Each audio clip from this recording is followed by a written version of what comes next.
Et on apprend aussi beaucoup dans votre émission qui cartonne, c'est Les Reines du Shopping, donc sur M6 toujours, qui a réalisé sa meilleure audience de l'année il y a quelques jours.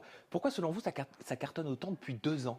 Les gens en sont accros à cette émission. Eh ben, je sais pas. Mais c'est intéressant parce que bon, les shoppings, c'est quelque chose qui plaît énormément. Les femmes et les hommes. C'est vrai, il y a eu les rois du shopping. Parce que les rois de shopping, ça cartonne. Oui. Et les mecs, ils adorent faire ça. Et on a Oui. énormément de demandes. Quand on fait des appels pour les rois de shopping, ça inonde les réseaux. Donc, ça veut dire que les garçons, ils aiment aussi le shopping. Et puis, il y a des conseils, il y a des rebondissements, il y a des candidats qui sont touchants, il y a un peu de méchanceté, il y en a qui, malheureusement, sont pas très fair-play. Et puis, il y a de la nouveauté maintenant.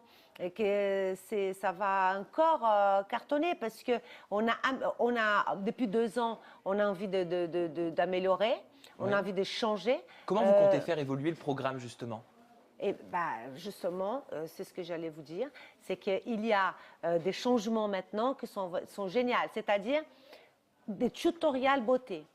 Ça, bien évidemment, les gens, ils ont envie de savoir, quand je dis à la fille, à la finale, tes cheveux doivent être plutôt une coupe plus moderne, dégradée sur les côtés et tout, les gens ne voient pas. Donc nous, derrière, on a un tuto qui explique comment avoir une jolie coupe, quel est le meilleur des yeux charbonneux, comment on fait. Vraiment, il y a des professionnels qui vont vraiment expliquer pas à pas un tutoriel beauté. Donc ça, c'est bien parce que les gens peuvent apprendre, ils peuvent voir.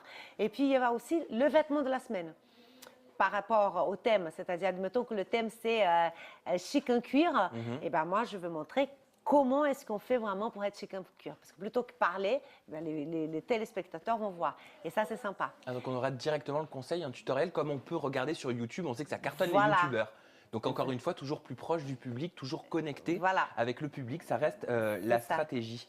Pour revenir sur Nouveau Look pour une nouvelle vie, vous pourriez envisager d'intégrer la chirurgie esthétique à l'émission comme ils le font aux États-Unis? Non, c'est pas du tout le but de cette émission.